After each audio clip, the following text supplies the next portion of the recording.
नमस्कार आदाब, मैं रज़ा अंसारी। स्वागत है आपका यूट्यूब चैनल मिस्टर रिएक्शन वाला पर। रिपब्लिक टीवी का नाम सुनते ही आपके मन में ये सवाल पैदा हो जाता है कि अर्नब गोस्वामी वो व्यक्ति जो 4 घंटा पूरे दिन भर में चिल्लाता है, 2 घंटा रिपब्लिक टीवी पर और 2 घंटा रिपब्लिक भारत पर। अगर आप भी रिपब्लिक टीवी देखते हैं तो आपके लिए एक बुरी खबर है। बुरी खबर यह है कि प्रदीप भंडारी को मुंबई पुलिस ने अरेस्ट कर लिया है। लगातार जो है उनके साथ क्वेश्चन आवर चल रहा था मुंबई पुलिस का और आखिरकार जो है मुंबई पुलिस ने प्रदीप भंडारी को अरेस्ट कर लिया। अब आपको बताते हैं कि जब ये खबर मीडिया में चलती है तो किसी भी बड़े मीडिया हाउसेस ने इस खबर को कवर नहीं किया, मगर जब ये खबर रिपब्लिक टीवी के हेडक्वार्टर पहुंचती है, उनकी स्टूडियो पहुंचती है, तो खुद के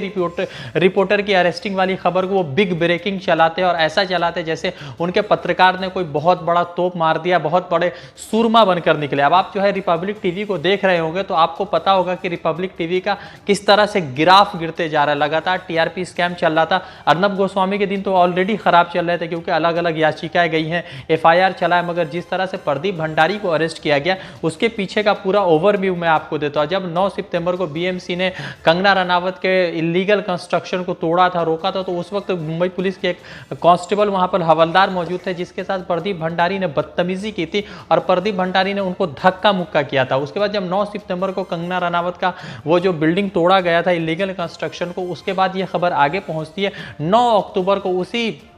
हवलदार ने, उसी कांस्टेबल ने मुंबई के एक जो है स्थानीय अदालत में याचिका डाली कि हमारे साथ इस तरह का मामला हुआ। फिर जो है सुनवाई होती है। सुनवाई होने के बाद कोर्ट प्रेशर में जब मामला पहुंचता है तो कोर्ट में ये निर्णय लिया जाता है कि जब कभी भी मुंबई पुलिस चाहेगी तो वो प्रदीप भंडारी को क्वेश्चन आवर के लिए बुला सकती है और प्रदीप भंडारी को वहां पर क्वेश्चन आवर के लिए जाना पड़ेगा। आज जो है क्वेश्चन आवर के बीच ही जो है प्रदीप भंडारी को अरेस्ट कर लिया और इस खबर को उस तरह से रिपब्लिक वाले चला रहे थे जैसे देश की सबसे बड़ी खबर बन गई है। अब आपको बताते हैं कि कुछ ऐसे तत्व जो ये दर्शाता है और ये बताता है कि प्रदीप भंडारी के अरेस्टिंग पर जो रिपब्लिक टीवी इस तरह की खबरें चला रही जैसे देश का बहुत नुकसान हो गया, मगर जब हकीकत में देश का नुकसान हो जाता है तो उस पर रिपब्लिक टीवी वाले एकदम खामोश चुप हो जाते हैं, जैसे लगता है कि सांप सूंघ गया इन लोगों को। अब आपको बताते हैं कि 2 रोज पहले जो है ग्लोबल हंगर इंडेक्स का जो है एक डेटा रिलीज किया गया, यानी कि किस देश में कितने जो है लोग भूखमरी के शिकार है, कितने लोग भूखमरी की वजह से मर जाते हैं, स्टारवेशन के शिकार है। तो इसको अगर आप रिपोर्ट देखेंगे तो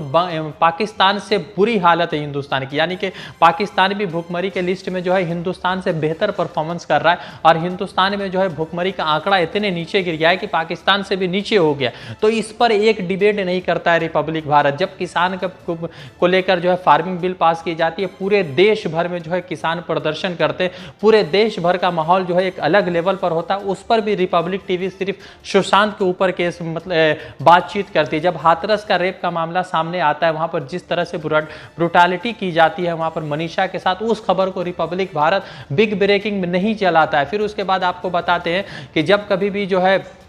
उत्तर प्रदेश के जो भी बड़े अधिकारी है वो रिपोर्टर के साथ बदतमीजी करते हैं तो उस खबर को भी बिग ब्रेकिंग में नहीं चलाते, मगर जब प्रदीप भंडारी को अरेस्ट किया जाता है मुंबई पुलिस के तरफ से तो उसको खबर को बिग ब्रेकिंग में चलाते हैं और ऐसे चलाते हैं जैसे देश का जीडीपी -23 से -26 चला गया हो या 56 चला गया हो या 59 चला गया। तो ये खबरें जो है रिपब्लिक टीवी चला रहे हैं। रिपब्लिक टीवी को देश की किसी चीज़ की परवाह नहीं, अपने रिपोर्टर की परवाह। और आप देखेंगे कि जब रिपब्लिक टीवी का कोई पत्रकार कभी किसी तरह के मुसीबत में है तो कवर करने के लिए भी रिपब्लिक टीवी ही जाता है और कवर करते हुए दौरान अगर अर्नब गोस्वामी न्यूज रूम में नहीं होते तो वो एंकरिंग छोड़ के पैनलिस्ट बन जाते। तो समझना होगा कि एक व्यक्ति किस तरह से पूरे देश में अलग अलग